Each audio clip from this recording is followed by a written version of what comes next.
Alright reggae fam. Buckle up, cause we're about to take a rootsy trip to a place you might not expect, Dallas, Texas. Hold up, I hear you saying, Texas, reggae? But trust me, Watusi, a true Texas reggae legend for over 30 years, is gonna blow your mind with their good vibes and infectious island rhythms. Mr. E recently had the incredible chance to chat with Jimi Watusi, the band's leader, and let me tell you, his passion for peace and love through music is next level inspiring. He mentioned to our host, "We come from everywhere, but on stage, we're a family, united by that one love reggae spirit." Watusi's sound is pure magic, a blend of classic reggae with a world beat twist. It'll have you skanking in no time, with a smile that won't quit. But the real magic is in their message. Jimi says, "We want our music to be a beacon of hope, a reminder that even in these crazy times, love and unity can win." So next time you're feeling a little low, crank up some Watusi and let those positive vibes wash over you. You might just start believing in a brighter world, one reggae beat at a time. Don't forget to share this with your crew and spread the love. Now, let's get ready to dive deeper with Mr. E's interview with the one and only Jimi Watusi himself. Here's some music and a word from one of our sponsors, Southside Beauty Care.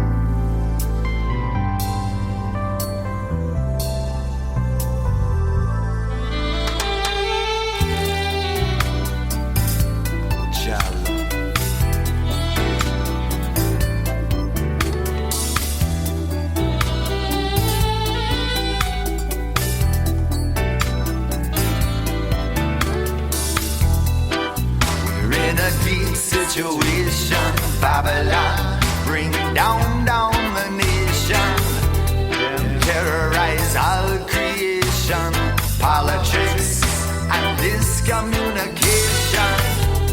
Some say power to the people, some say the church and the steeple, but the root of all is love. One love is for all of us, God love.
rough patches of skin to the smoothness of butter dripping off of your body. Mix and match it till you find a skincare regimen that's tailored for your skin and designed to obtain perfection.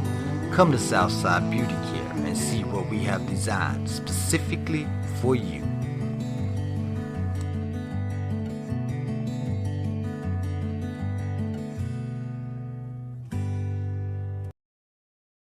BOSS Radio, Southside Bosses, its owners and associates take no responsibility for the opinions or statements made by the talk show host or their guests. Statements or show topics are not necessarily the beliefs of the site or the radio station, and opinions between talk show hosts may conflict. This site does not endorse anything as the truth. That you will have to judge for yourself. But we try to speak the truth on the owner's behalf and reserve the right to question the supposed truth. In this time of misinformation, government-controlled media, and government corruption, it is sometimes hard to get to the truth, but we must try. It is not our intention to libel, discriminate, make hate, or annoy anyone. We believe that it is our constitutional First Amendment right of free speech to voice our opinions and our duty to the Constitution and country to expose the truth. This site takes no responsibility for the opinions of others and the postings of comments in chat rooms or forums. Already, everybody, welcome back. This is Reggae Hour on BOSS Radio with your boy, Mr. Eden. Today, we have a true Texas legend join us, the mighty Watusi. They've been spreading roots reggae love for over 30 years now, and their unique world beat sound is known all around the globe. Welcome back to the show. How you doing today? Blessed as you, and hello to everybody. And it's a beautiful day in Texas, and it's good to be here. Yes, it is. And today is actually lately with all the storms that's been going around up there in Dallas, we just want to thank you for being safe. And we hope that everybody up there is actually, weathering the storms out and are keeping high spirits. So we want to send our love and shout out to y'all up there. Thank you for that. It's been extreme for real, but we're standing strong. That's good to hear. That's good to hear. All right, but now I'm talking to a legend here. So, we got to start this off right. Because, when talking to a legend, we know that you have come across legends. And if I remember correctly, the last time we spoke, you mentioned meeting the great Peter Tosh in 1976. Is that correct? Yes, and that's it. That's the fundamental reason of that I'm here speaking with you today. Been doing reggae music all my life. That's where it all began. And actually, I was going. Okay, I went to North Texas University to study jazz because I was playing in rock bands growing up and singing at church. My mom played at a black church in Bonham, Texas, and in Oklahoma before that. I'm originally from Oklahoma. Yes, I am. Boomer Sooner all day. And yeah, and that's roots. That's roots right there for real, man. Yes, Hey. Anyway, that's where I had my mother was a musician. My father was a preacher at a Christian church in Oklahoma, and my mom started playing at a black church. And they were like sister churches, and go figure how that works. You got the white Christian church and then the black Christian church, and they're all the same church and the same doctrine and the same everything, but they're separate, and and never really figured that out as a child, but there it is. And my mom would go both, but they lost their organist, and so they asked my mom to come and play. She said, of course. And so we started going there, and man, that's really the biggest change of my life in one moment, because the first time we go, it was just wow, the energy, just the music, the vibe, the people, the smiles, the laughter, the joy. I wasn't used to that. Right. For me, church music was very boring. It was like, okay, my dad's a preacher. I know I gotta go. I'm gonna be there. So I would sing in the choir, just just to sing, and I love music. I was playing piano. I was taking piano lessons, and of course, my mom playing. We had a piano and organ in the house from day one. So it was always sitting there. And I have an older brother and sister, and they both played. Mom played, dad sang. I mean, it was music in the house. But when we went to that church, everything changed. And it was like, it woke my spirit, and woke everything. And I remember driving home, and I can still remember exactly. Now I looked over at my mom and said, "Man, why don't they sing like that at our church?" Right. And the mom just shaking her head, just like, I know, they just don't have it. Just don't have it. Just don't have it. You go to church for the spiritual experience and Yes. sharing and gathering of souls and gathering of intention, and just the worship, Well, they just did it much different, Right. and with much more soul and heart and everything real. And I mean, I was probably 8 or 9 years old, and it just hit me like a stone. And it was like, this is real. And from there on, whenever it wasn't real, I knew better, and this ain't it. So Right. anyway, we started going.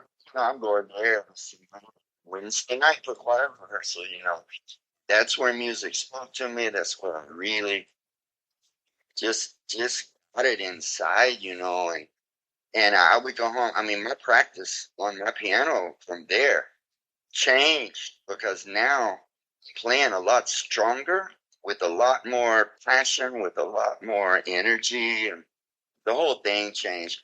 And anyway, so like high school and stuff, I'm playing in rock bands and whatever, and some R&B, this and that. I'm listening to everything, and I was very blessed because my mom and dad, I heard a lot of black music in the house, soul, R&B, I mean, gospel, especially gospel. And there's no stronger root of reggae music than gospel music. Right. And I think I just, I got into the rock thing, and then I found jazz and fusion jazz. And Chick Corea, Herbie Hancock, Weather Report, all that. And then that led me to the deeper, you know, jazz that had come before, Miles and Charlie Parker and John Coltrane and all those things. And then that led me to, well, so now I'm hearing jazz. Well, the rock music to play. Right. Because I played class. I was studying classical music all, coming up. And so a good foundation and theory and understanding. And then rock, and whatever I was hearing on the radio, I could figure out the chords, I could learn. But honest, for me, it's, really playing piano and singing is stuff with Richard. Right. And he was the man, and then Stevie Wonder. And to this day, Stevie's still number one out of no matter what. But that, and then Billy Preston, Sly and the Family Stone, I'm hearing keyboard players, singers. Right. And I'm just inspired, and I'm, it's just become my soul, just, my future. I got to learn this. This is what I read. Especially when I saw Billy Preston having more fun than anybody. It's like, all right, this is what I'm gonna do, and I'm kind of already doing. I just gotta work. I gotta work like everybody else, Yeah. But then when I got into jazz, it's like, okay, I have no clue what's going on here. These guys are playing really fast stuff, but they're not just playing scales up and down. Oh Lord, this is the mystery of life that I've got to find out. If I got to go to school, and I knew North Texas had a great jazz program, and I went to one concert that blew my mind. Okay, and I went home. I told Mom, okay, I'm going to school there, whatever I got to do, whatever it takes. I'm going here because if I can go there and learn to play this music. Okay, so I work it out, get there. The first day of school, I meet a short black brother sitting over here. It's a dorm, at the dorm, get acquainted. Yeah. Yeah. Well, I see this brother and I go and say, hey, what's up? Hey, you're away. And he said, yeah, man. And he had these little short dreads on top. And, and I said, where you from? And he said, I'm from Jamaica, man. Well, go on. And really, so you know about this reggae music. And I had one reggae album at the time, Bob Marley, Natty Dread. And to this day, if I go to the island with one album, that's it. That's the one. And already before I met him, listening to this album, I heard the gospel, heard the word, spirit, felt the spirit. I knew this is not disco, this is not rock and roll, this is real. Yes. And it just brought me in, and then I met him. And he said, what? He couldn't believe he knew I was probably the only guy there that even knew about reggae music. He said, man, come on. And he took me to his room, pulled out Bible, all his reggae albums, and the chops. And we proceed to communion, reason, and listen. And he took me in and took me on. And he brought me, to the awareness of what this music is really. And we just hung for months. And then about 4 or 5 months later, he come by and he said, come on, man, we're going. He said, what's up? And he said, just come on, I'm not surprised. Well, and it was to hear me go backstage, hotel, eat, hang with Peter Tosh, Sly and Robbie, the whole band. Robbie Lynn was playing keyboards, and Keith Sterling too. And my buddy, his name was Ali Reed, and he was a Jamaican I met, and he's the one that took me. Well, he had grown up with both the keyboard players, so they sent him tickets. We got free tickets. We're there. We're on like the second row or something. Watched the show, amazing, and it was Peter's first tour solo, and he was coming right off the tour that he did with the Rolling Stones, opening for them. So he was in a high spot, And anyway, so we watched the show, and then at the end of the show, or during the show, I feel a tap on my shoulder. Turn around, as a big brother, look down at me and say, either say, to the show, wait here, come get y'all, I'll take you backstage, etc. So, yes, sir. Dude, I'm 18 years old, white boy from Oklahoma. I mean, I don't know, I ain't nobody. Well, so we end up backstage. And we walk in, and my friend, he's like, everybody's, they all know each other, and they're all talking, and he introduced me, but then I kind of sit down over here on the side, and it's just like, And I see Peter across the room, and he's sitting on his unicycle, which he's famous for. Like, he had soccer was his real passion, and so he's on his unicycle and he's rolling a spliff. And he finished it, and he looked around for a light, and he looked over at me and kind of waved at me. And I said, well, sure, So, okay. And he put his bike up, and then he comes down, and he's sitting down. He reaches out to shake my hand and says, hey, man, Peter, I'm Peter Tosh. And I said, I know. Right. The humbleness. And so, real quick, the thing that really stood out to me, I mean, we said and we talk and reason, and man, I'm 18, I'm asking dumb question. I can remember asking, well, where do you get your inspiration for your lyrics? And and he smiled and he said, hold up, Sunka. And he go and he get his Bible and he comes deep into scripture. He's teaching. You know, he's really taken the time. Now, he just traveled. He just did a full show. And he's got the energy to come spend this time with me. Brother, I ain't nobody. I'm nobody important for his business, fame, fortune, whatever. But I'm just a kid, you know. But the universe knew. Well, what happened was we're sitting there deep into this meditation. Well, there come a knock on the door. Somebody opened the door, and it's this white face stick his face in and said, "Hey, looking for Peter." "Oh, hey, Peter. John Dillon, KCEW Radio." And I look up like, what? Wow. This is the top DJ on the top rock station in Dallas that I've been listening to since I was 12 years old. Wow. It's way more than people. Right. I'm like, yeah, you know. Well, and this is the whole point of this. Peter looked over at him. He never moved. He just turned his head. He looked up. He said, "Man, wouldn't you think I got more important business than taking pictures of myself? Go on, me soon come." And then he looked right back at me, and we just continued. And I'm like, what? Wow. He just blew this big guy off for me. And never miss a lick. We continue, and we talked for another probably 30 minutes. And then he said, "Hey, brother, come back. Come with us. We go to the hotel. We go to eat. We got our own chef. We got the ital. Come with us. You know, I go do this picture business. I'll be back. We go." Okay, so we went.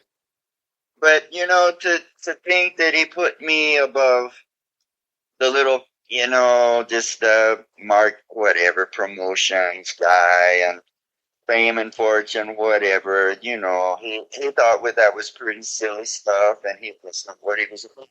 He knew what we were talking about was reality. Right. This was the real Right. thing, and that meant so much to me. Obviously, I never forgot. It couldn't.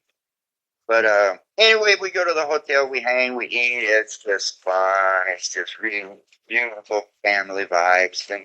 And then he and I go out under out on a park area, whatever, outside the hotel, and we laying under the stars, just talking and, you know, just reasoning the whole, you know, reggae music world. And then he looked me in the eye. Well, my friends say, "Hey, I got to go. I got class in the morning, whatever." And he looked at me, and Peter said, you know, you're the warrior here." I said, "Okay." And he said, "If it's up to me and Bob alone, this music will never do anything." Right. He said, "You're the warrior in these moments. There's another guy in Cali. There's a guy in Florida, France, you know, all over. You're the warriors, because you're the ones to take the music to the people." And I'm like, "What do you say?" "Yeah, yes, sir." Okay, Right. "Yes, sir." Right. So we leave, and on the way back to Denton, me and my brother were like, "Okay, we're going to make a band. We got to make a band." And that's where it began, and we called it Polly. That was his name. He was to be the singer. I'm the musician. I will gather the players. You know, the drummer. There's so many great musicians here going to school. So we got a great drummer, one of the best guitarists and bass players and etc. in the school. Well, so we start rehearsing, and we put a list together. We start learning all these songs. And then, okay, we got about 10 songs. Let's bring Polly in, you know, come and start singing this. And he showed up. Well, my brother's a great brother, but he could not sing, and he was tone deaf, and it was bad. So everybody just, it is funny, it's just like all at once. Everybody turned and looked at me. What? Wow. What? No, he said go to work. Jim, you got to sing. You're gonna have to be the singer. I said, "Man, something." "No, man, dude, you got to do it. And we already booked some gigs. I mean, come on, you're gonna have to be the singer. There's nobody else." All right. So I just got pushed into it. And, it's funny. I remember the first shows we do, there'd be these old Jamaican ladies there. There was one reggae club in Dallas, and it was called Bob Marley's Hideaway. And it was in South Dallas. And we'd drive down there, we'd set up and play. There were no other bands really playing, We were the first reggae band in Dallas for sure. Whatever. So we'd go and we were sounding good, and I'm getting, I'm just working it, and I'm putting my heart and soul into it. But I never forget all these older Jamaican ladies sitting on the front. They're not buying it. They're nice enough. And all I can say is, it took a minute, it took some time, but by the end of the day, well, and even now, some of them are some of my dearest friends for so many years. And they push me. They tell me when it was cool, when it wasn't, where I need to work and whatever. And that was my little kind of school for it, with just on the job training and go for it and keep it real and work and listen and grow and listen and grow, and yeah, that's where it all began. And then we started working more and more and traveling a little bit. We go to Austin, go to Houston, this and that. But yeah, anyway, that's where it all started for real. And now, many, many years later, and we've been blessed. We played Africa tours twice. We just got back from Asia, and that was our second tour in Asia. In South America, Central America, Europe, Costa Rica, a lot. And I did end up moving to Jamaica when I was out of school, when I was 21. And Peter set me up. He hooked me up the whole way. And I spent about a year there just listen, play, grow, listen, play, pray, pray. Right. And I came back to New Orleans instead of Dallas, and then I started playing with the first reggae band in New Orleans called Push. And one of the Neville brothers was there, sax player Charles. He kind of brought me in, and did that for about a year, and then everybody was just like, all right, time to go back to Dallas. And anyway, that's the story. Hey, whenever you plant a seed, you definitely gotta feed it the water in the sunshine. I mean, it sounds like that Peter Tosh was planting that seed, and you got plenty of sunshine and plenty of water. And it's like he knew. It's like he knew somehow. Right. I don't know. Right. Why he spent the time that he did with me. What he saw, I don't know. But he was that kind of Rasta, and he just looked for the deeper things. And, it always just means so much to me because, there's Rasta is it's a big thing, it's a deep thing, it's a worldwide thing, but it's also a misused thing. And it's a lot of dreads. There are more dreads than Rasta, Right. And I'm just thankful that I had that experience with the real. And that is something that like up and coming artists like dream of, just to run into. They say don't meet your hero. I don't believe in that. I believe that if you can't meet your hero, then you need a new hero, because your hero is supposed to be somebody that inspires you, whether they're doing whatever they got your attention for, whether they were singing or acting or doing whatever. But they need to be that same person day in, day out. Yeah. And Peter just struck me as that type. He was just straight up. No, he didn't want to deal with nonsense. Like you said, he could take pictures of himself anytime. But to drop knowledge on the youth, that is a job that we must always carry with us. So anytime, it doesn't matter what we're doing, we need to drop what we're doing to make sure that the youth are educated. And that's what he saw you 30 years into the future. So it's safe to say that Peter Tosh was a prophet. Yeah. Yeah. It was really prophetic. You know, it was, I mean, it didn't really make so much sense, to be honest, Yeah. that he would take all the time that he did with me and with any other excuse. I mean, you know, that's all it had to be. But like you say, you know, that is such an important thing. And a lot of people, you know, a lot of artists and singers and whatever, I really whatever. I remind them of that because, you know, my mom always told me, okay, you got the microphone. Yeah, you got the power of the microphone. Mm-hmm. Be careful what you say. Right. Be careful what you say.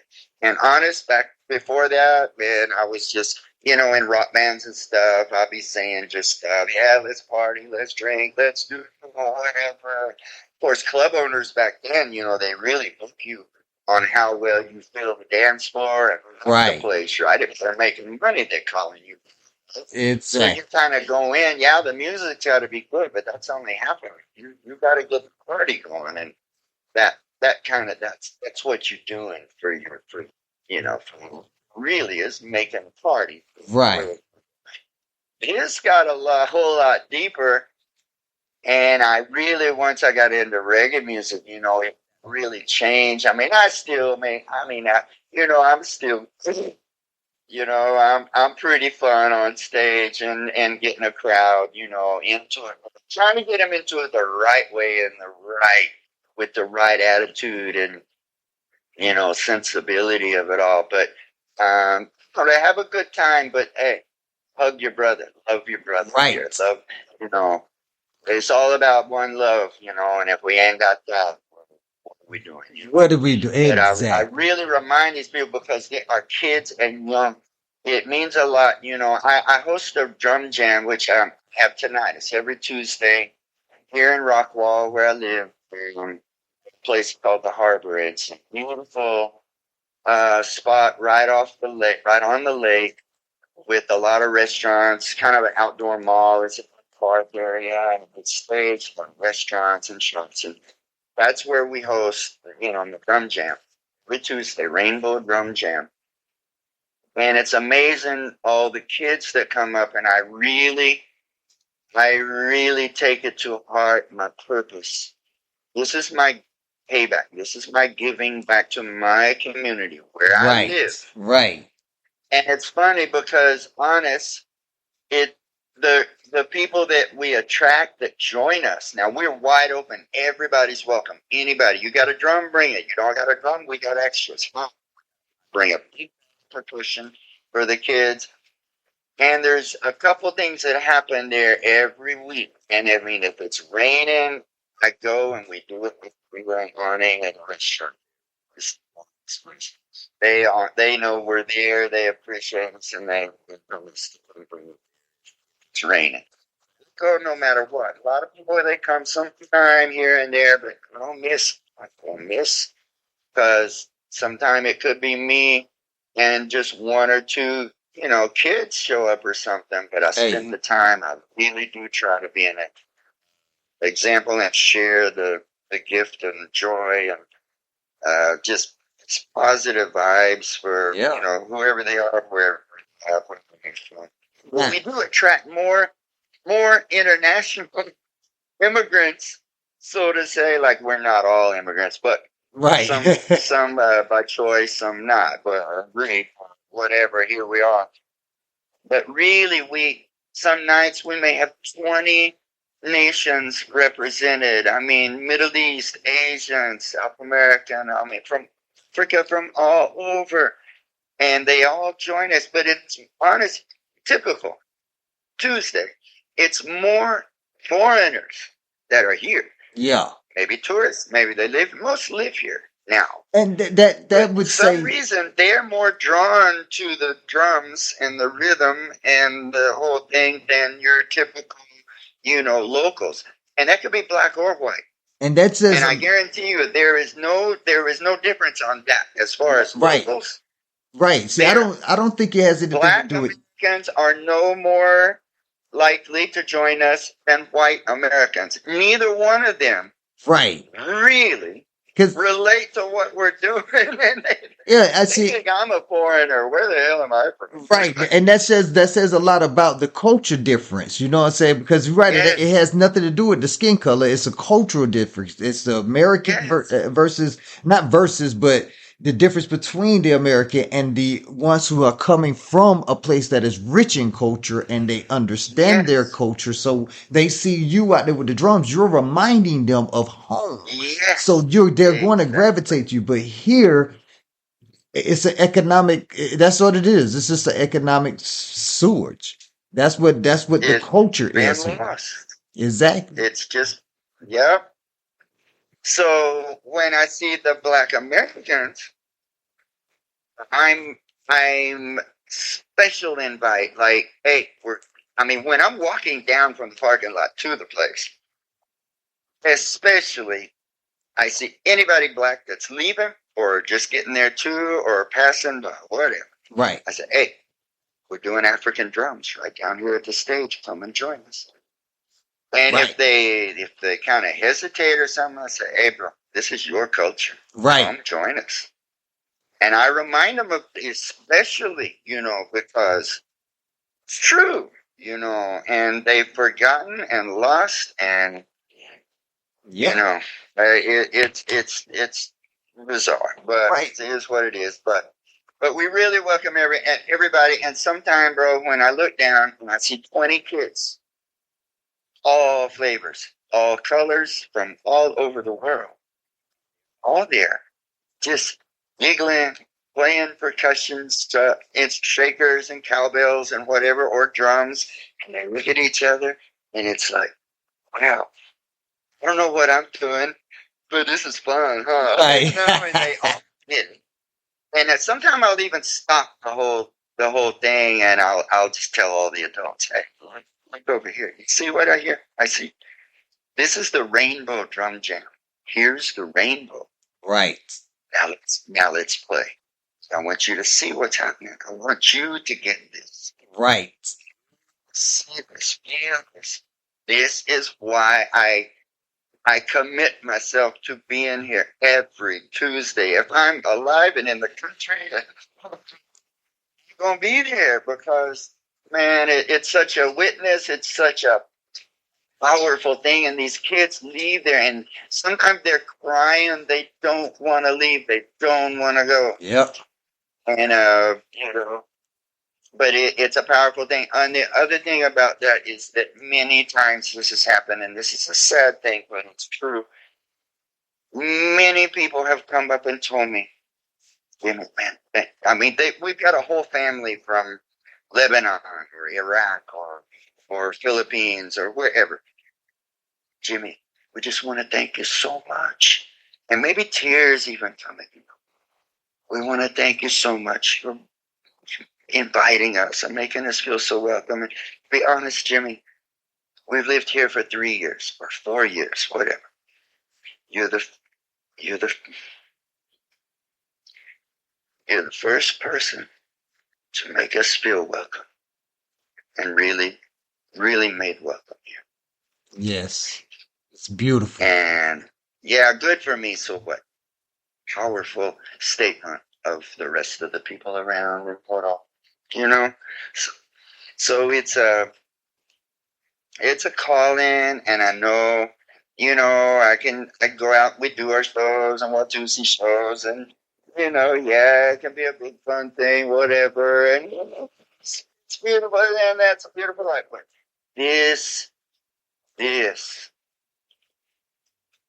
That's that long lasting effect. yeah, you're changing people's lives, you're changing hearts, and especially the children that are so impressionable and whatever. I mean, they see me, they see my dreads, they see they don't know anything. But somehow, I guess I got a smile that just works. I guess that's all I really got, just a smile on my face and a little joy in my heart. And it is contagious. And that's just what I know Jah put me here to do. to share it, not just to play and get a bunch of attention, whatever, but really to share it and grow. And you never know where it takes it, but you make a difference in a positive way. That's all I guess I can really do is, sing a joy, make a joyful noise, and praise a higher Jah, and let them know what it's about, and then they take it way big. Take it every direction they go. They just spread it. It's Right. just, yeah. So there you go. Hey, that's exactly how the Most High has that's how he made us. That's our true Yeah. essence, our true core. It's supposed to be Yeah. love, truth, justice, peace, freedom. And whenever that's why whenever you have the people come in and that is full of that, and then you come over here to the United States, it's a culture shock. It Yeah. is.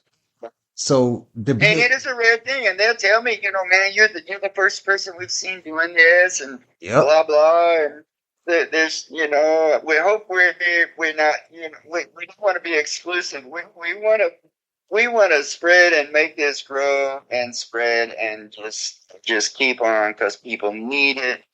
Everybody here needs it, but like you said, it is a reminder for those that are from other places with drums, where people gather. There will be the drum. There will always be music, no matter what. So many countries around the world, that's how they gather, Yep. and have for centuries. These are the old ways. They were never lost. Well, they were forgotten. They were lost, and we just want to, keep that going. But now, and it doesn't really change. You go, like I said, we've been blessed. We just came back from Asia, and I can be in a beach in Thailand and do the same thing, and it still gathers the people, and they feel it, they hear it from a distance, and it just calls you, Yes. And here they come, and now we've got tourists and locals, all around, and they're just enjoying the same thing and just vibing. And then there's hugs.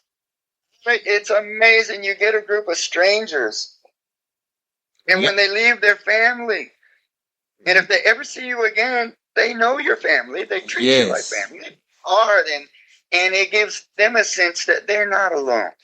Right. That there is other family. Dude, I'm going to any country on earth, I think. I mean, there's plenty I haven't been to yet, but really, I always find family there, no matter where.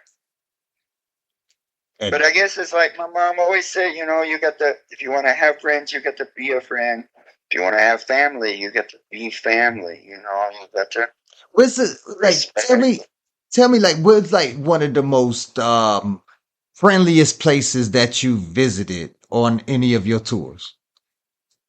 Well, it's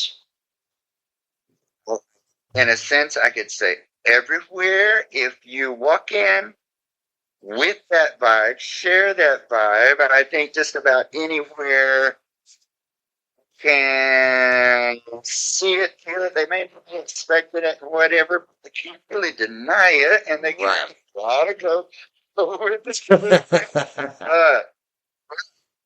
With nothing out of me, with just me being an observer, and just show up and not even say love. The most naturally warm, receptive, welcoming, love, good vibes, neighborly, friendly, outgoing like that. Definitely going to be Asia and Africa. And Costa Rica, come on, I can't leave them out. Brazil too. I mean, really though. But you think those are all places with music as a big part of life, as a big part of their culture. They use it in every religious ceremony or whatever. It's interesting. Last week at the drum jam, I had a youth group from a local Christian church, and there was a mixed group. There were black, white, Mexican, whatever. It was one age. But they came out. They just came and joined. Oh, can we join? Sure. There's about 20 of them, and then one of them said, we're playing, and one of them was me. Well, so Jimmy, do you, how does she put it?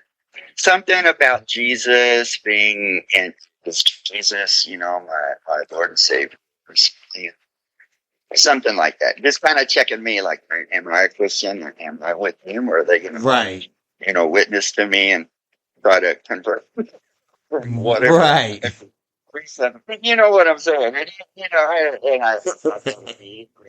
Well, yes, I am.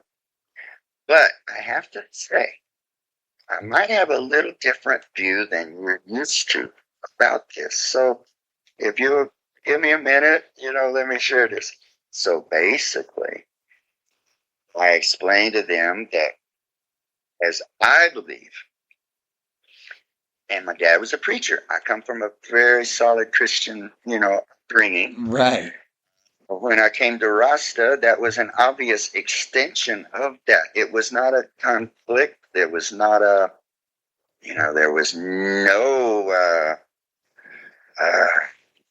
conflict, whatever. There was no adversity about it. It was just continuation of the thought. It was just adding a little more to the story. It was the same story though. It was just taking a little further. Well, and bringing it home to my awareness. Whatever. Right. I was explaining to them, look, let's put it this way. Lately, I've been in Asia, surrounded by mostly Buddhists, some Hindu, some Muslim, some Christian, some Jewish probably, but mostly Buddhists. And let me tell you, in Vietnam, especially, I love Cambodia, same. Thailand, really same. Not Japan. Now, I won't include Japan in this because that's not my experience. I went to Japan. It was very cold. It was very shallow. There were beautiful temples. Right. But there was nobody happy, nobody smiling. I felt no joy. Wow. Love. I felt people very polite, but not with love in their heart. It was just polite. Because they felt and that was just my experience. I was there 3 weeks and all over Japan. That was my experience. No one was super rude to me except for the police. Right. And they were very, very, very, that was true. But whatever. But overall, anyway, the Buddhists in general in Vietnam and Cambodia and Thailand and Laos were the kindest, most gentle, most sweet, helpful, giving people. Really. But then they just reminded me of Africa when I was in Senegal and Ghana. And it was really the same vibe there, except most of them were Muslim. Right. And Morocco too. And they're praying much more often than typical Americans. They will shut down the store for 15 minutes to go pray. And then you got to just wait. If you got to wait, you got to wait. And then when they come back, they're back open. But they will put off commerce and business, money, and whatever for God. Well, if you will do that and go pray, and you're kind and just wonderful to me, a good Muslim is equal to a good Buddhist is equal to a good Christian. Yes. I don't really get caught up in the name you call, because my basic belief there is one God called by many names in many cultures, in many religions, in many languages. God. Yeah. You think? Right. You think? Is that so bizarre? I mean, it says it right there in the Bible. 90% of the wars that have gone on in the past 1,000 years have been over the name you call God as opposed to like, right. You're going to hell, you're wrong. I'm right, I'm saved, I'm going to heaven. Pity on you unless you become like me. Well, Christ never said that. Not at all. Muhammad never said that. Buddha never said that. He said that the basic tenets and the essence of all is the same, is to love. Now, if you say you're a Christian and you're going to damn me to hell, if I'm different or whatever, if I don't totally agree with you on whatever, that I'm wrong and whatever, well, what kind of Christian do you really get? Right. This Buddhist is acting way more like a Christian than you. Well, I'm sorry, I'm going with this guy. Exactly. Whatever, you know? So I explained all this to these kids, and they were like, they had never heard anything like saying. And at the end, I gathered them into a certain person, which we normally don't do there, but I just felt this was what needed to happen. And we all prayed, and it was beautiful to me to hear almost every one of them pray, thank, and pray for me and for what we were doing there, and that my mission continued to bless people, and several of them said, and God helped me to, open my heart and open my eyes to to other people from other places and other ways and whatever. So this is what we're doing here. Yes. It's bigger than all denomination or religion or whatever. Right. So, one love.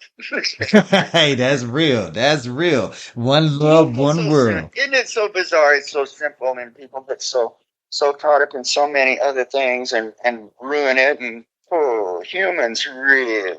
Right. Right. It's almost like you got to take them in small dose. My girlfriend was mentioning. I need to just mention quick that we do have a brand new album, and it is my payback, my respect, and all to Peter Tosh. And it's called Word, Sound, Power, which was his motto, his theme, his whole thing was. And so we dedicate this to Peter, and totally inspired by him. But I did record these songs with musicians on our last few trips in Morocco, Senegal, Gambia, Canary Islands, Costa Rica, Ecuador, Colombia, Thailand, and guys from Spain. But they're all on it. They're all singing with me, different songs, players. It was all written on these journeys and put together. I've got singers from Senegal, from Congo, Costa Rica, Canary Islands. All these places. And it's a beautiful. It's the first time I've done an album where it's a lot of duets. A lot of sharing the mic, and other voices and come in, and it's What made you do this new album for Peter Tosh? What made you wake up and say, "Hey, I want to create something and bring the memory of Peter back"? Well, not back because it never went anywhere, but you know what I mean. That's a good question. Why this one? This is an 8th album. Why this one? I guess you just get older and reflect a little more and realize where you are is because of others around you and those influence and inspirations. And I don't think I could have been this smart about it if I was younger. I think it's my time to, I guess you gotta take, not that it's quite full circle, but you got to get a ways around that circle before you can see the influence it's been on you and whatever. So it just felt right. I knew it was time, and something hit me. Right? But I'm glad it did, and it worked. It's one of my favorite albums. It's doing very well around the world. But it's called Word, Sound, Power, and first single off the album is called The Light in You. The And light a in beautiful you. video. I probably sent it to you. We filmed it in Claudia. She filmed it in Costa Rica, Senegal, West Africa, Morocco, and Canary Islands. That's better. But yeah, and there's singers from Morocco and Spain, islands on this particular track. Sister named Natty Lioness from Canary Islands. Oh yeah, heard of her. Ross Valentino, he's from Spain, and he kind of helped. He like co-produced it and all. So, but yeah, the vibes are a real mix. It begins, in Morocco with this Moroccan singer. If you ever heard Muslim singers over loudspeakers, Yeah, it goes in the whole neighborhood. It's there, like yeah. Africa. You hear it. Everything got to stop. It's prayer time, and it's such a beautiful thing. It is. The world stop and take a pause. Remember, And you pray. living and not just alive. Yeah, yeah. I think that's a good thing. That's a really beautiful thing. In our country, it's just nonstop. Babylon, just nonstop. Money, money, work, work. Maybe when you're done, you get a rest. But Right, but don't. it's a good thing. Just I think they pray like 5 times a day for these moments, and it's powerful. Yes, Just yes. everything. Exactly. And that's the only way that we're going to be able to get back to how our natural state is supposed to be, because we're not supposed to be just go, go, go. In that case, then people wouldn't die of high blood pressure. Yeah, yeah, and they do. Right. My girlfriend's from Europe, and she thinks, oh, you Americans, and especially in Texas, oh, you got all these pickup trucks and guns in the back. Boy, you love your guns and cowboy hats and what? Yep. Well, it's just so why do they wear? It makes no sense. But she says, one of her main things is like, you people don't walk. Right. At Like you all. see somebody walking here, and I mean their car broke down, or something, Yeah. and And you want to pull over and help them, but they're not just out walking for health or joy or what. Really, no, they drive home. I used to have neighbors. I remember on my block, and a nice little neighborhood in Rockland. I had neighbors that I didn't really know. I don't know who lives there because I see a car come and they hit their button and the garage door goes up. They pull in, door goes up.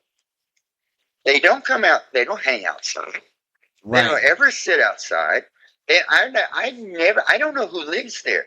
If there's Wow. somebody going there who's going to break in the house, I'm no help to you because I don't know if it's you or a burglar. I don't know. Don't Exactly. know. Never see them. And Never breaking it up the community.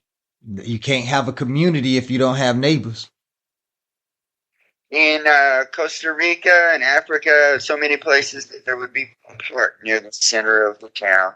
And every day you see kids playing, old folks talking, reminiscing, whatever, all ages. Everybody's there, Right. mixing, play, everything. There might be music, maybe no, but there's always people just gathering like that. Yes. I think the only gathering place where I live now is probably, I would say, Walmart. Yeah. And in a lot of our neighborhoods, the funeral home, you don't even see some of your family Yeah. until you burying one of them. Yep, true that. And that gotta True stop. that. I was talking to my wife about it with her family, because with my family, we're estranged. We're very estranged. So I stress with her family to start with the youth. You know what I said? Because the Yeah. older people, they're stuck in their ways. They ain't gonna get out of Yeah. their ways. They let them be. My motto is let grown folks be grown and start working with the youth. Start getting them together on birthdays or start a family reunion where you invite nothing but people who are under the age of 40 or up under the age of 30. and then get them to reconnect. Because once you get them to reconnect, the children are going. You don't have to get their children to reconnect; they automatically Yeah. grow up together. Because, you know, like in Africa, well, there's no such thing as nursing home. What is it? Right. Grandma get old, grandma go, you know, grandma still got the big room. Exactly. That's the thing about family. In Africa, family and respect. You don't mess with grandma. Nobody mess with grandma. Yes. Let me tell you. For real. Age brings respect. It does. When I'm walking down the street there, no, any country I've been in Africa, any country, I walk down the street, they don't know me, they don't know anything about me. And the young guys, young brothers, like 20s or something, they be walking by me and they always put their hands together as if they're praying, you know, to say namaste or whatever, but they say Nagadev, they say Akwaba, they say something.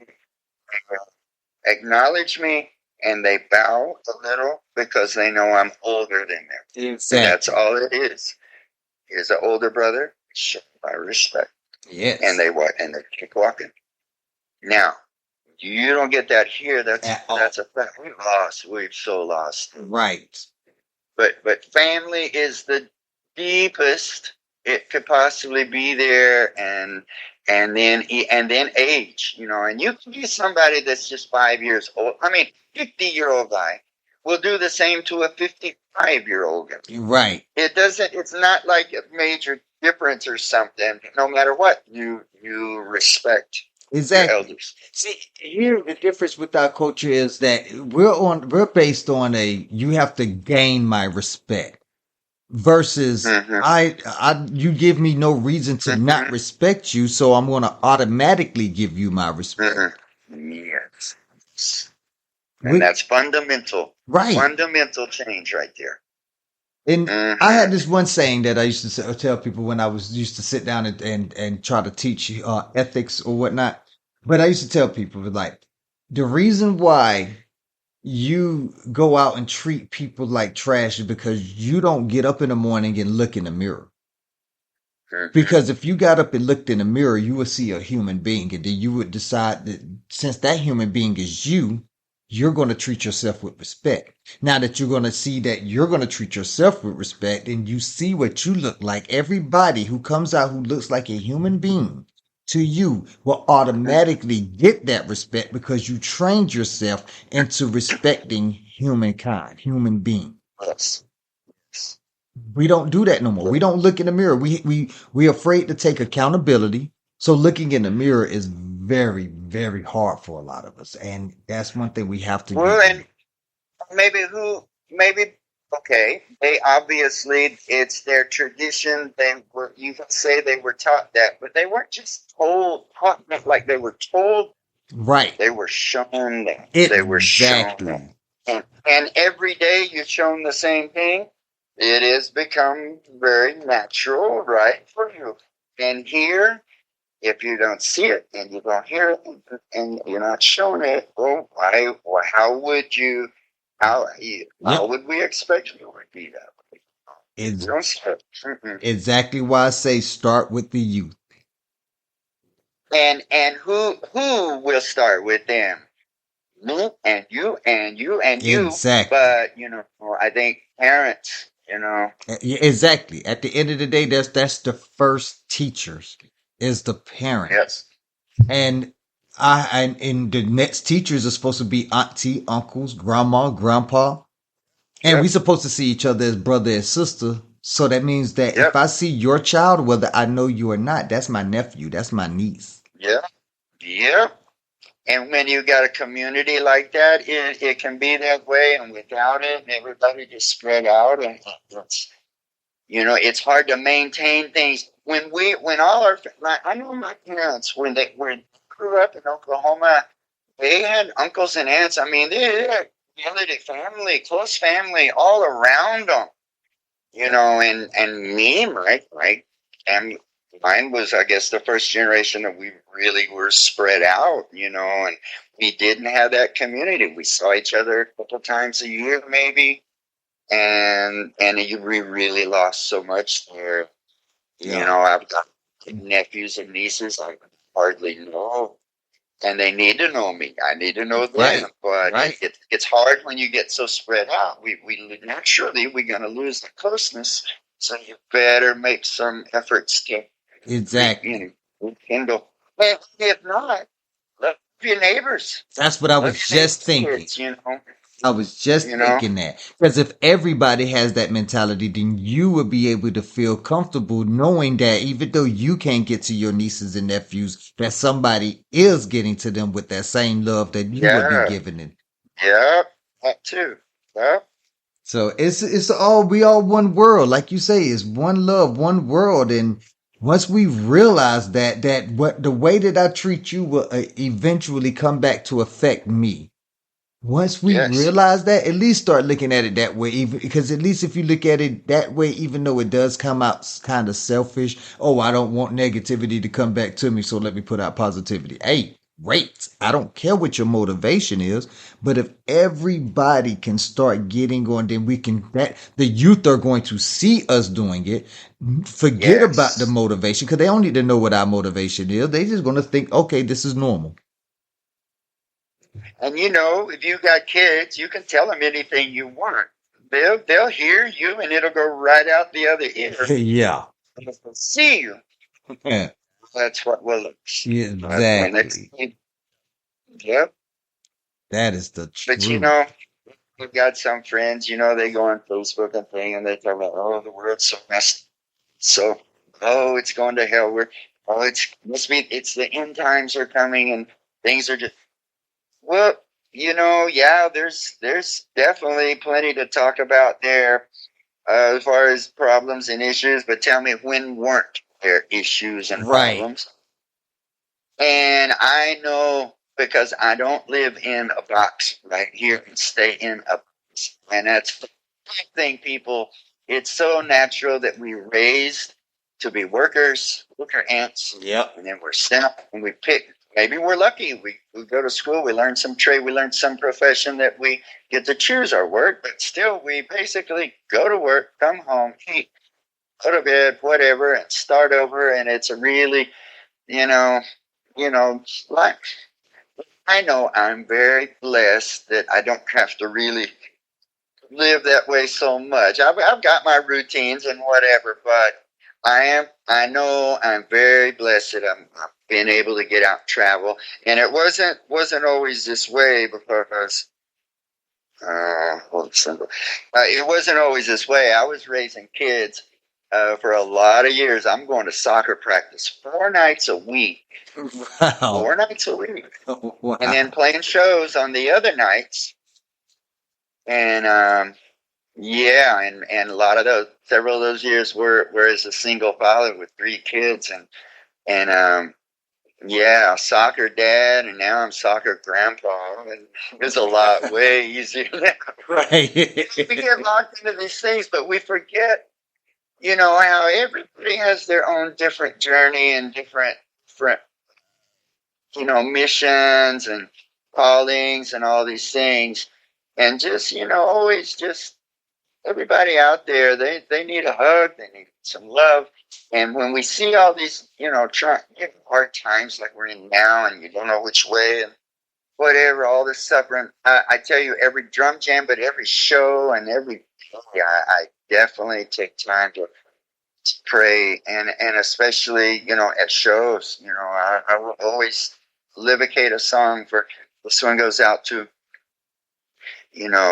Ukraine, Right. Palestine, Sudan, Congo, Myanmar.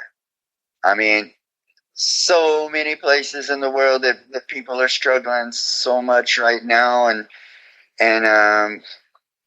sometimes you think there's no solution when all you got to really do is turn your head around, and there's be a simple, obvious solution seems every time, but it may be hard to get to because of politics or your whatever. Right. there's always an answer, and it's up to us to fix these things and to change people's hearts and what we're doing. But it's still a beautiful world. It's still, I mean, there's so many beautiful people and doing beautiful things and helping people and doing so much good in this world. We can't forget that, and kids need to see that as another vision, another inspiration. If they don't see it, they don't know it, and they're not going to live it. But they got to see these things. We got to celebrate and put forward, the people that are doing good, as much as the news puts up people, the bad things that happen today. I've got a channel on Facebook. I'll promote that. Good news. Well, what is it? I can't even remember. Something about the good news. Yeah, something like that. The good news.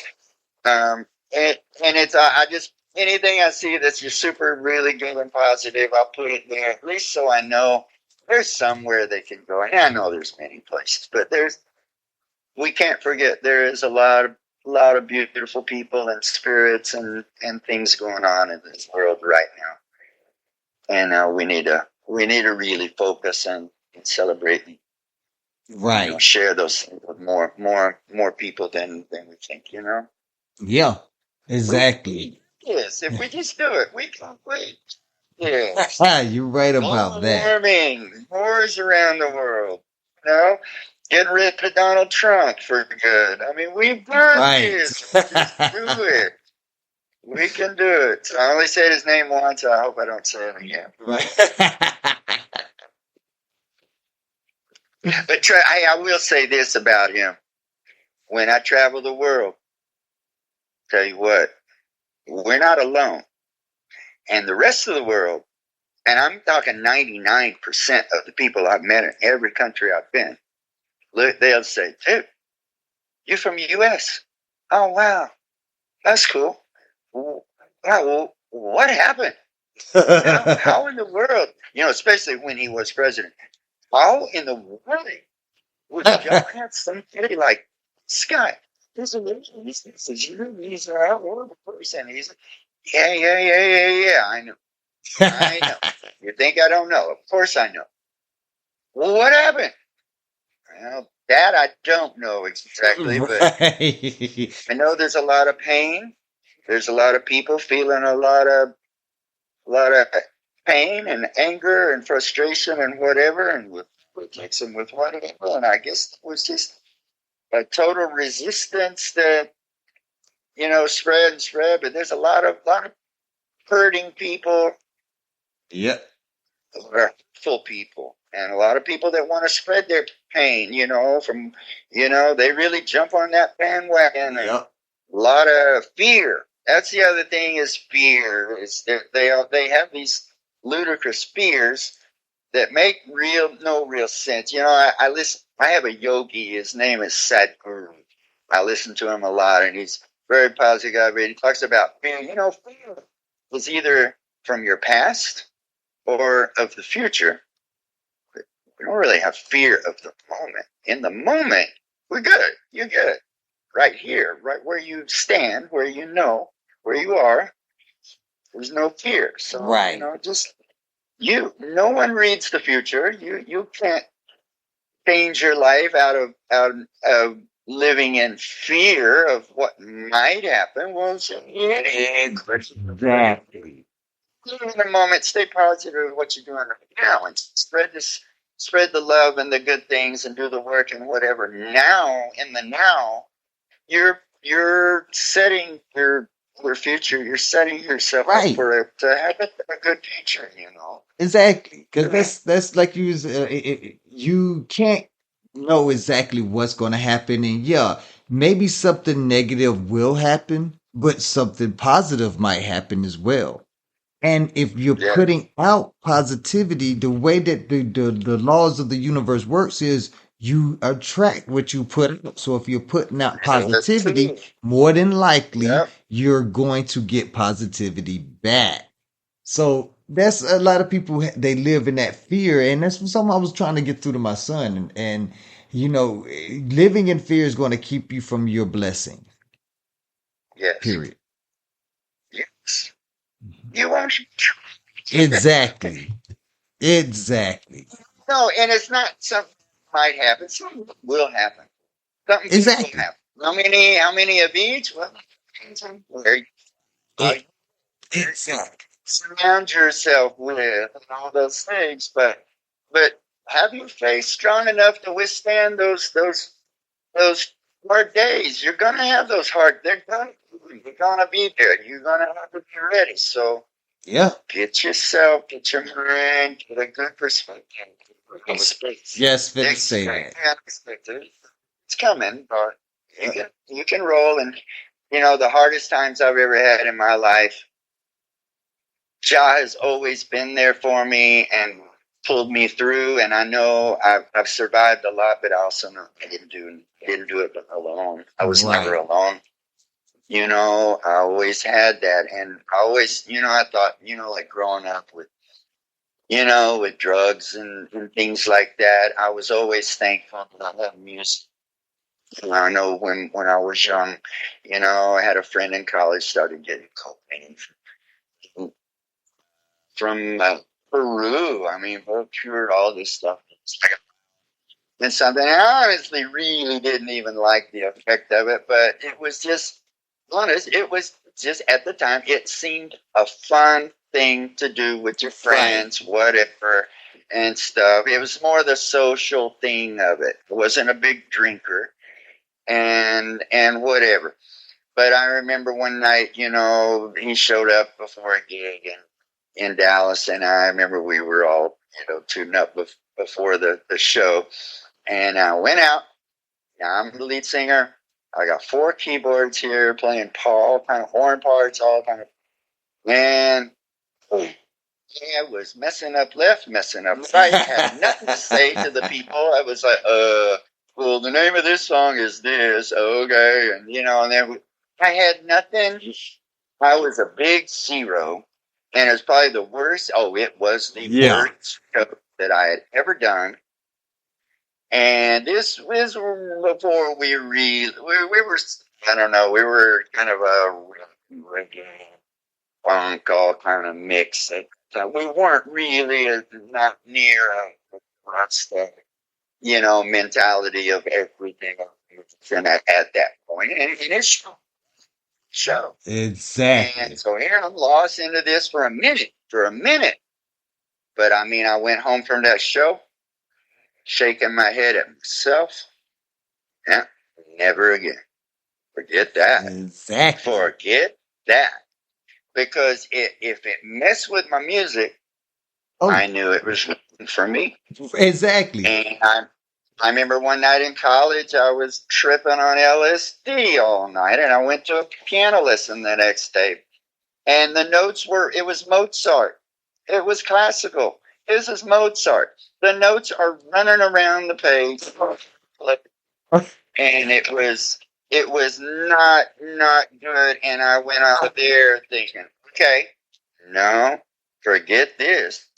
And I never went there again. I mean, those were times, though, it's experimental, whatever. We didn't know. We were just told everything was bad and whatever. I guess we had to try whatever. But, for the youth out there, you don't need to try everything we tried that was bad. You don't have to jump off that cliff like we did. And some of us didn't make it. Some of us didn't survive those things, and exactly. So, stick to what you know and what's good, and eat good and drink good, and just stay healthy and take care of your life. It's really, end of the day, you got a mind, body, and spirit. You better be aware and be thoughtful and take great respect for those things and take care of them. Right. Because your body was a gift from the Most High. You would definitely want to take care of that gift because, well, after this is the only gift like this you're going to get. Yep.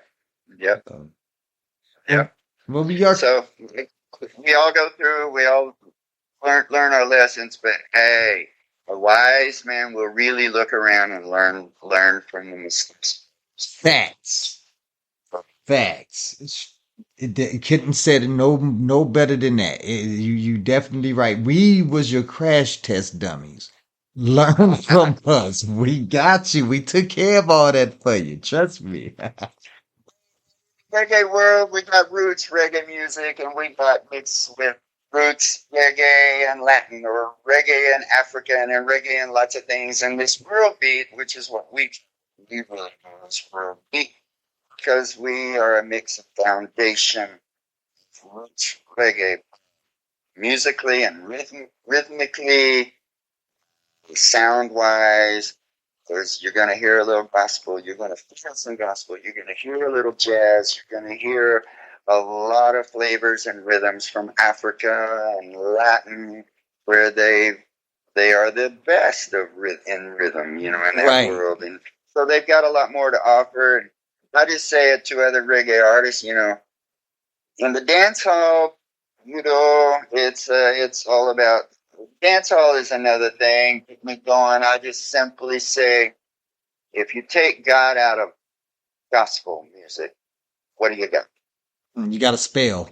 Yes, you got R&B. I guess you got whatever, but it's not the same. And it's not at all the same power. You lost the power. Right. So you have word, sound, power. Well, sound. Find good sound anywhere, anytime. God made it all. Here it is. Use it. Make it work. Be yourself. Be unique. Be fresh. Don't try to sound like Bob Marley. Right. He's already come and gone. He left us with all that, not for you to copy Bob and be a copyman. Exactly. He left you that to inspire you to get in and find you through. That's just one little step to finding yourself. The dance hall, if you lose the spirit for reggae, well, you don't expect it. It's going to be the same vibe and the same thing. And if you walk into a typical reggae club, it's just all about DJs and dance. Sorry, it's not the same thing. And It's not. last with the power and Gotta have that balance. the roots. Gotta have And that as far as Cali reggae and that whole thing, guys, it's not this music. Roots reggae music is not about getting high, getting drunk, messing around, girls, whatever. Right. That's not what it's about. Not about to get all dizzy head round here. And if you push the roots flower, that's just Exactly. refresh, rekindle that, and sometimes we all need a restart. Sometime, but yeah, we just try to keep it positive and include everybody. This is not a black music. This is not a white music. It came from black beginnings and black roots and black inspiration and everything, but it was for the world. Exactly. It was for the world. And when I meet and hear Rastas in Thailand and in Vietnam and Asia playing this music with as much heart and soul and passion as any Jamaican ever.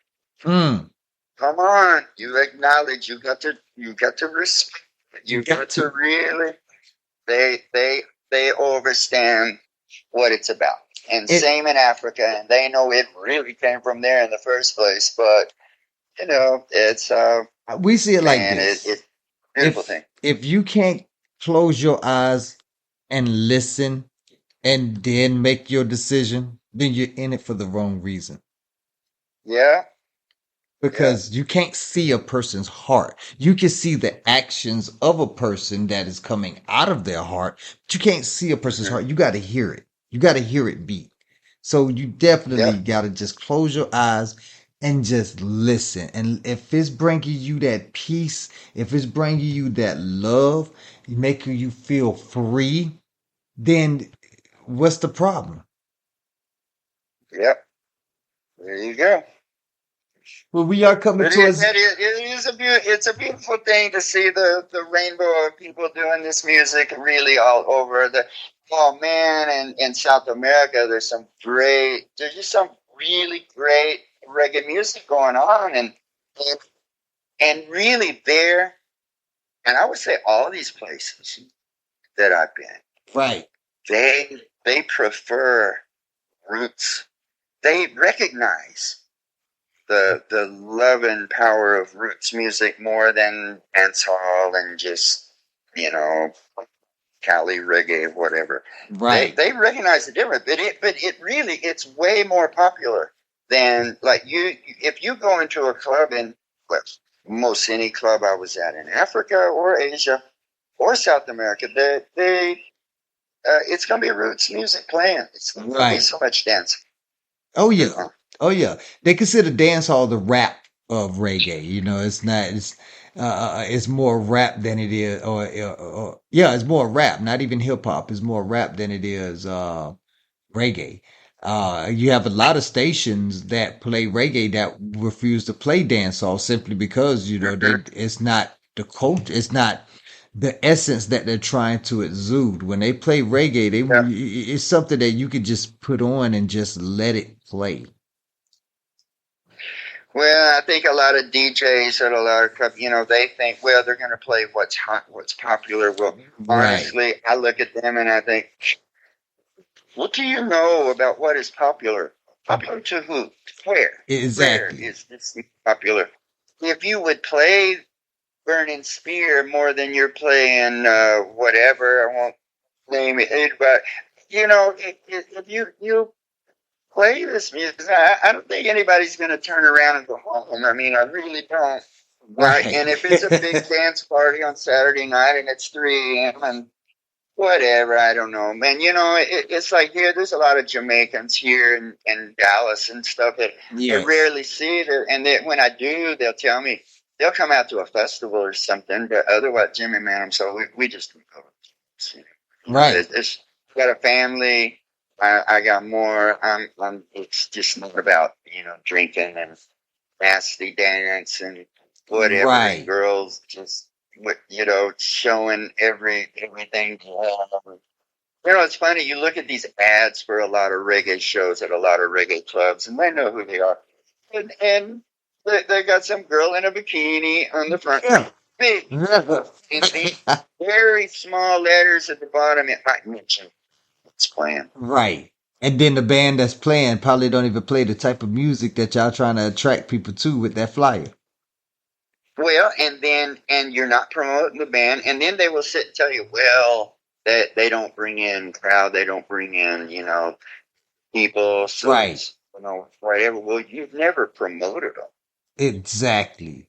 People don't You know who tell they come to somebody see. Stevie Wonder's coming, and Stevie Wonder is huge, and he's big. Well, they're going to come find out. They're going to Yeah. come see her, whatever. But if you don't give them that respect and credit and stuff, you can't continue 5, 8, 9, 10 years later.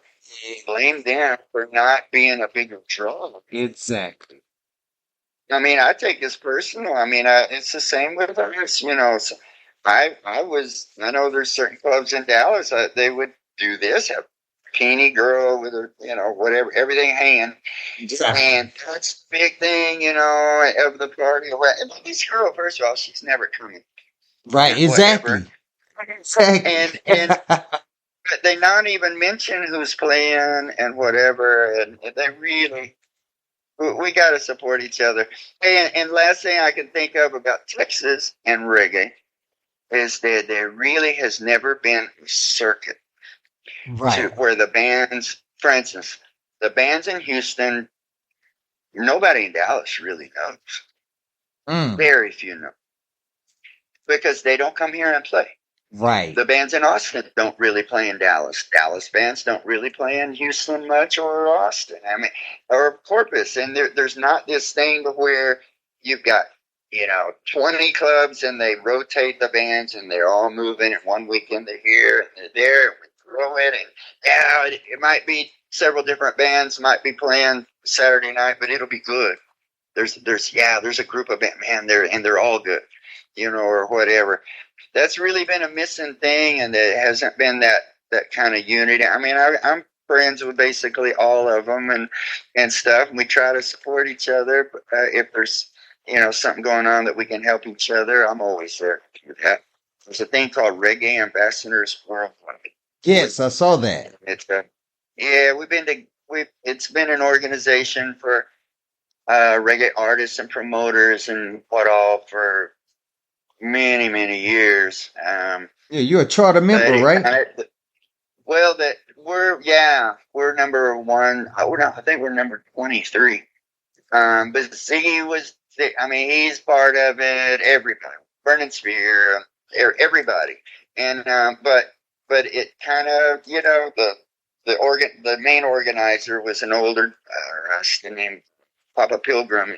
When he passed, it just kind of wasn't as active and stuff. But for me, like we moved to Hawaii, and I immediately went right to work jam. I was part of the there they hooked me up with the gigs, with everything, helped me in every way possible, and then I was the local guy here in Dallas. Any reggae band coming through here, they need, a keyboard or monitor or, referrals for gigs or whatever. I mean, it's always there, to help them out and stuff. And it was just a real brotherhood, helping each other like that. And that's kind of got lost. And we really kind of really need to take that back and, make it more of a statewide circuit, at least within Texas, of each other like that.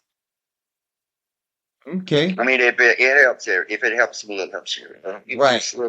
Yeah. Good thing to do. And I need to get back to Corpus.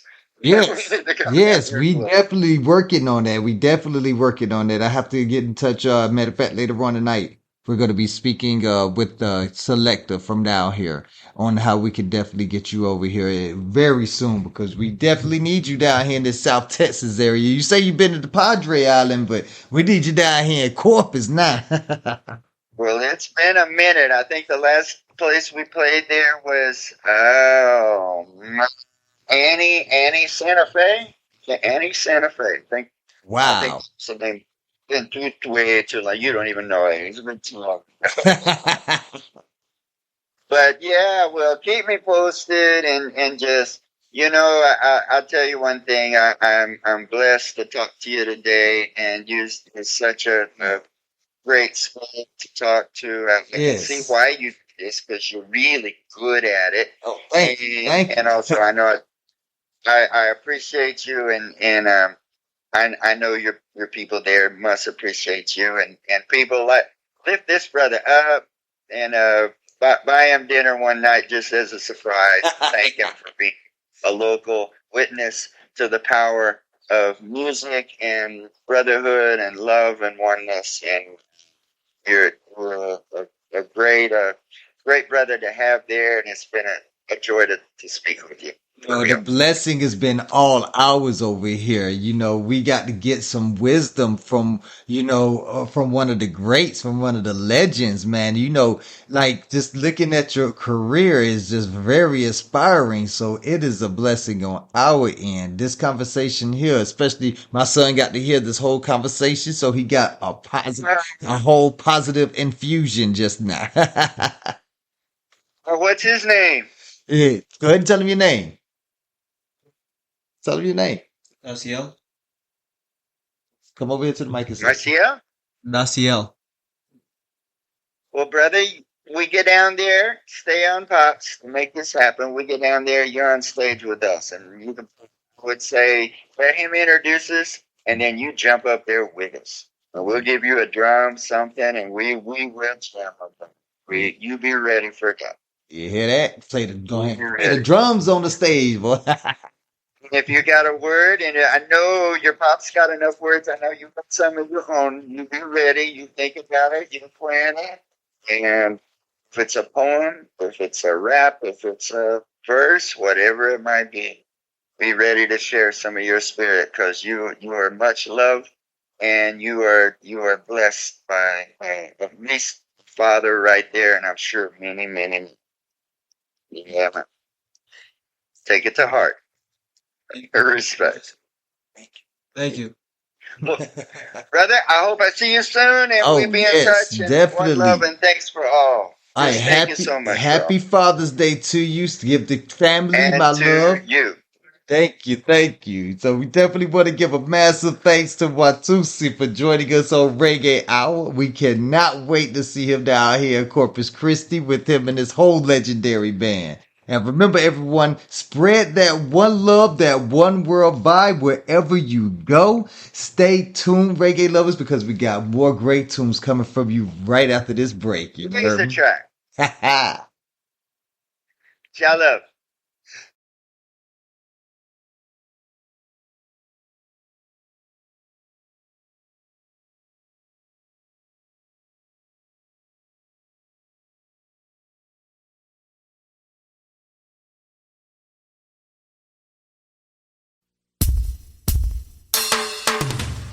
This is a measure of love, love calculation, love dedication, Rasta love, reciprocation, love for one another, loving each other.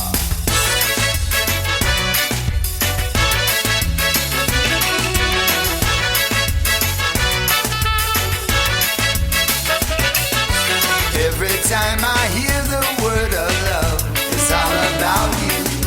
And every day I feel you in my heart, it's all I can do. You're the brightest light in my life, you set me free. One on one, two became true. This one's for you and me now. I look around, it's a beautiful world. I love what I see. My love for you is life for me. It's one destiny. Listen to your heart and keep it pure. Jah will take us higher. My heart is here for you. You're my one desire. To be loved, every time to be true. Oh baby, I'm about you to be loved. To hear the words I love you.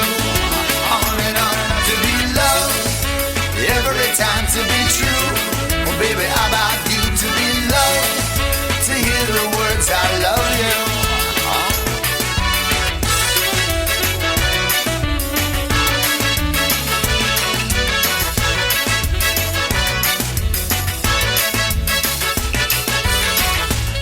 Every time I look in your eyes, girl, you got me hypnotized.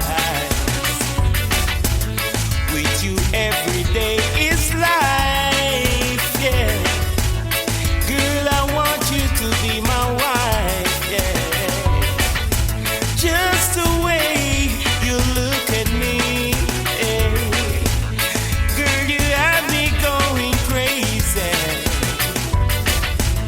So I know that you're my lady, yeah, yeah. Someday you have my baby. To be loved, every time to be true. Oh baby, how about you to be loved? To hear the words I love you. To be loved, every time to be true. Oh baby, how about you to be loved? To hear the words I love you. Don't you know?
Everybody talk about falling in love. It's a free for all. When it's real, it lifts you up to a place where we won't fall. You don't have to say a word, and I know you're my queen. The sweetest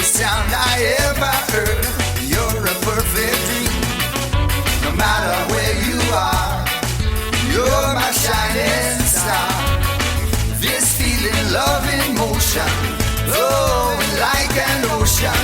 When we believe and we want to be, got to be. Listen to your heart and keep it pure. Jah will take us here to be loved, every time to be true.